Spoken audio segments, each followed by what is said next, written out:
На прашањето како до топ форма, убав физички изглед и најважно баланс меѓу телото и духот, одговорот многу често го дава практикувањето на фитнес. Овој спорт кој подразбира комбинирање на вежби од различен тип и интензитет во зависност од желбите, можностите и крајната цел на вежбачот, несомнено носи позитивни резултати под услов волјата и дисциплината да бидат присутни континуирано. Меѓу најпознатите и најуспешни сертифицирани фитнес тренери во Скопје, кои досега промениле многу животи на подобро со својата работа и се неуморни промотори на спортот и здравиот начин на живот, се брачниот и фитнес пар Елена Бубало-Михајловска и Атанас Михајловски. Скоро 34 години, а ова го работам веќе 14 или 15 година, не ни бројам, некако така. Тоа беше некои си факултетски денови, кога почнав да се занимавам прво рекреативно, па после кога го завршив првиот факултет, специализирав на ДИВО Белград, за да можам да ми биде втора струка и така, како хоби да си го работам и да уживам работат. Готри вклучено, почнеме да вежаме пред години како се сменја некои ствари во нашето секојдневие, имав работне во танец ансамблот, па постојано бев као таму ангажиран на дневно, основно сериозно, многу физички. И кога сменив работна позиција, веќе тоа застани, морам да барам друг вентил, како ги се трошам. И малку лутав некоја година дена и налетав случајно на кросфитот, кој тогаш во тоа време беше баш во зачеток и ми пати многу око, бидејќи како многу беше предизвикувачки. Не е само да си тренер, да дадеш тренинг. Тренер значи многу тоа. Тоа е една интимност со секој индивидуално, без разлика што се тоа групни тренинзи, они се чувствуваат толку интимно и бараат од тебе голема одговорност. Не само да дадеш тренинг, бараат секакви совети, бараат да си весел кога ќе дојдеш, бараат да си расположен, нели сите со срце, некакви лични проблеми ги исподелуваат со тебе. Сега тука имаме филтри на кој начин после јас сето тоа нели го празнам од себе, за да нели можам да дојдам и да продолжам со истата работа. И едукација. Едукација, жива материја, не застанува само тука, бара анимирање, затоа што работиме со исти луѓе долг период, не се менуваат кај нас брзо луѓето, значи вежбаат со преку 10 години и за да останат истите уште толку години, ние мораме постојано да се едуцираме и да бидеме и во тренд. За некој да ја добие вашата доверба, а вие титулата тренер, сепак важна улога игра карактерот. Личниот пример во поглед на техничкото изведување на вежбите, биоритамот, навиките, типот и начинот на исхрана е пример кој е најлесно човек да го согледа и примени. А причини за искрено да му верувате и да го следите вашиот тренер има многу. Неговиот, односно незиниот изглед, глас, начин на кој зборува и комуницира, достапноста, искреноста, стручноста, соработливоста, способноста да верува во вас кога е тешко и кога и самите тоа не можете да го направите. И најпосле, позитивните вибрации и насмевката на лицето. Дисциплина, баланс, дисциплина, посветеност. Премногу се компатибилни, премногу си надоврзуваат еден со друг. Они мислат надворешниот свет, ако гледа дека Елена е само тој тренер, всушност Атанас е многу битен. Атанас е важен, Атанас е столбот. Он ги чува децата додека Елена тржи часови. Ана, раскажи ми најнапред од кога ги познаваш Елена и Атанас и како всушност се запознавте? Која беше причината? Вака Елена знам многу одамна. Сигурно има некои си 6-7 години. Уште на времето кога вежбавме во АРМ. Ја памтам како еден од тренерите што вежбаше таму. Вежбам подолг период со нејзе.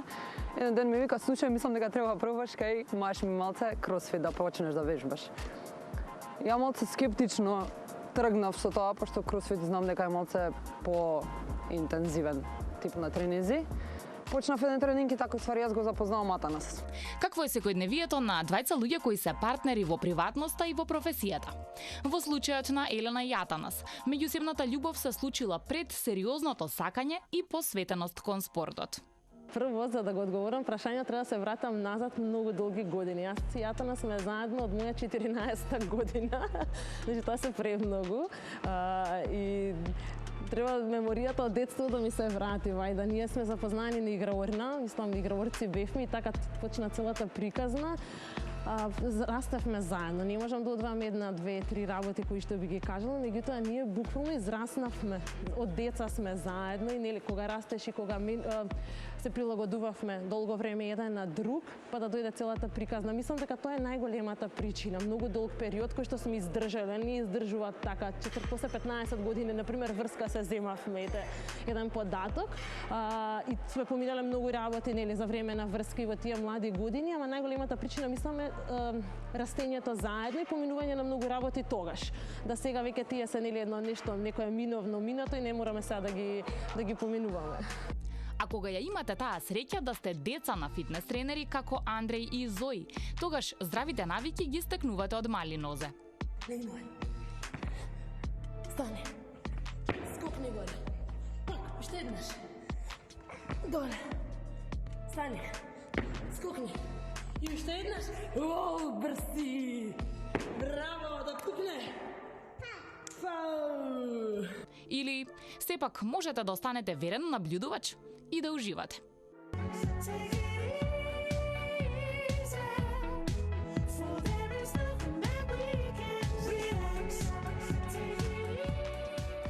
Како во време кога вежбањето е тренд, бројката на фитнес програми е голема, имаме избор и достапност на разновидни типови на тренинзи да го препознаеме и одбереме најдоброто за сопственото тело и карактер. Пробуваме да не ги двоиме како на профили луѓето, како кој може да вежба, дали се мажи, жени, возрастни, млади. Туку нашата генерална као цел на нашето као комјунити, така ние се гледаме као приказна некоја башка, да ги повикаме сите да дојдат да пробаат. Многу тешко да му кажеш некој што е кросфит, може да му покажеш што е кросфит. Врвните резултати бараат голема дисциплина.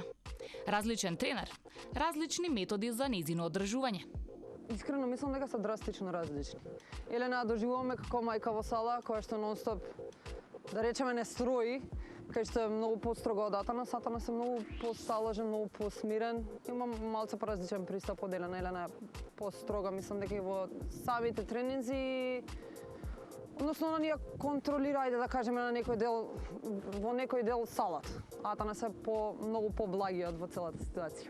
Имаме генерална една као поделба, као јас сум добриот, Елена малку лоша, као малце кара повеќе, не е лоша. На крај на денот се свидува дека окей, не е ни тој лош, само едно добива на еден начин тоа што го сака, другиот на друг тоа што го сака, као нема. Да, се на крај ги оправдува средство за целта, да, тоа е тоа. Што мислиш, што би била Елена, да речеме, ако не е фитнес тренер и ако не се занимава со спорт, по исто и Атанас, има ли некои работи кои ги сакаат, за кои што знаеш дека имаат талент, а можеби јавноста многу тоа и не го знае? Елена можеби би била, сега поврзувам со тоа што го прави, значи ако не е тоа, ќе биде наставник, ќе биде професор, ќе има пак улога во која што ќе учи, ќе образува, ќе едуцира, ќе биде и таму ќе пренесе улогата на дисциплина, баланс и посветеност. Атанас не знам што би можела да биде. Можеби би можела да биде некој добар велосипедист, претпоставувам, дека знам дека тоа му представува некој хоби, или можеби нешто што би се занимавало со што е поврзано со аутдор активности. Грижата за сопственото здравје и изглед е само и единствено лична одговорност кај секого. Одлуката е наша. Дали ќе ни се допаѓа сликата која ја гледаме во огледалото, чувствата, расположението, силата и енергијата со која се будиме и го живееме секој нов ден. Искрено, они не само што не на некој начин не натерале да си го смениме животот и да го живееме многу поздраво тоа што е било предходно. Мислам дека имаат вкоренато некоја навика за да се храниме здраво, да бидеме редовни на тренинзи, фактички да се почитуваме телото и да целиме по здрав живот на некој начин. Така да мислам дека тоа е главното нешто за тоа што сите сме останале да вежбаме и кај нив и дека така и ќе биде.